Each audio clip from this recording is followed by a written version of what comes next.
La personne chez qui nous allons nous rendre tout de suite, je crois que l'a réalisé, c'est d'ailleurs une de vos amies, c'est l'architecte Marie-France de Saint-Félix, que vous connaissez bien.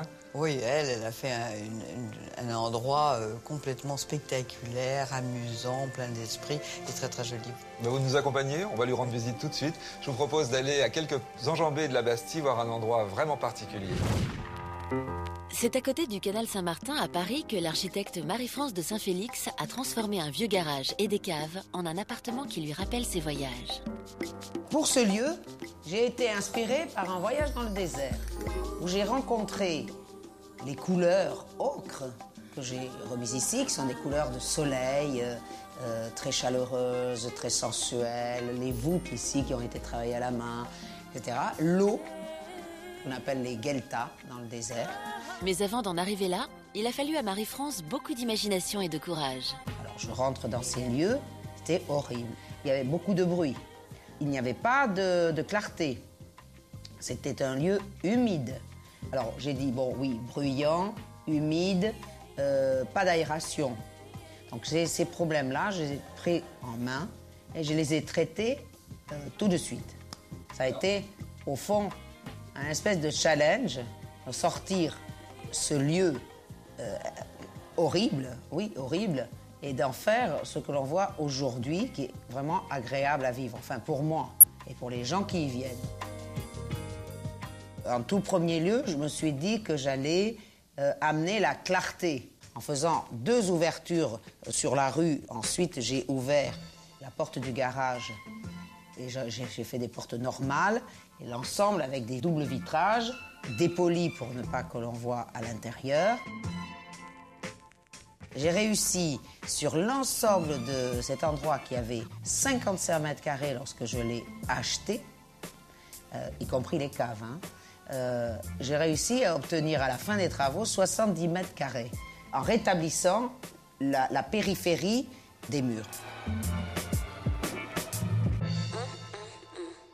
Il y avait aussi un problème de hauteur, donc cet endroit faisait 190 cm, 1,90 m, et je me suis dit, mais c'est pas possible de vivre dans 1,90 m. Donc je me suis dit, il faut que je creuse. Et j'ai creusé 1,20 m de plus. J'ai découvert que je pouvais arriver jusqu'à 2,56 m, qui était une hauteur idéale par rapport à l'immeuble. Comme Marie-France avait creusé le sol, elle a pu y intégrer le chauffage pour ne pas avoir de radiateur en surface. J'ai profité aussi de ce moment où j'étais avec les terrassiers pour passer des gaines, d'amener d'air frais. Pour ne pas ouvrir ses fenêtres situées au niveau de la rue, Marie-France importe chaque jour 550 mètres cubes d'air, puisés à 14 mètres au-dessus du toit de l'immeuble grâce à d'immenses cheminées.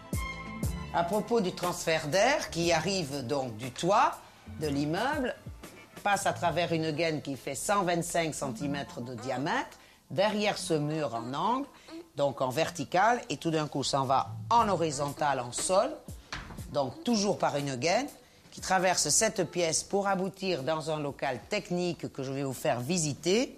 Ce local technique, vous entendez maintenant les bruits, je vous dis à quel point cette petite porte est performante au niveau de l'isolation.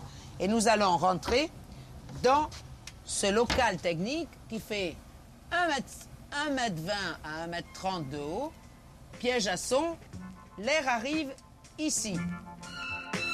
Cet air circule dans l'appartement grâce à des conduits dissimulés et sort sous l'évier par 2 fentes.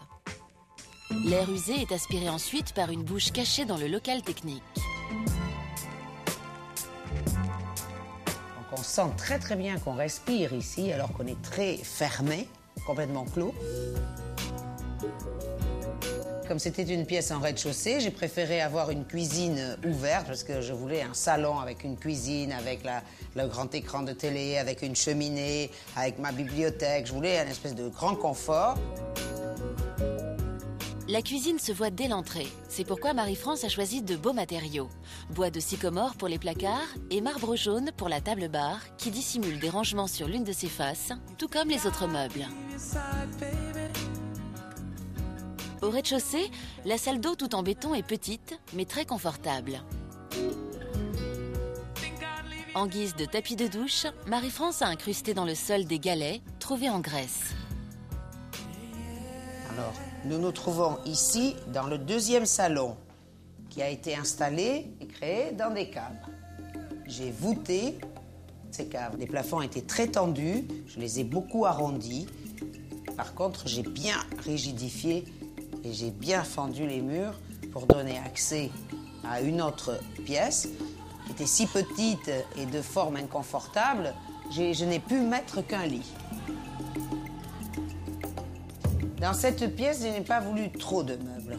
Un fauteuil, un canapé confortable, ce meuble-œil que j'ai créé et donc que j'ai fait réaliser, et un petit siège de bar des années 40 que j'ai acheté.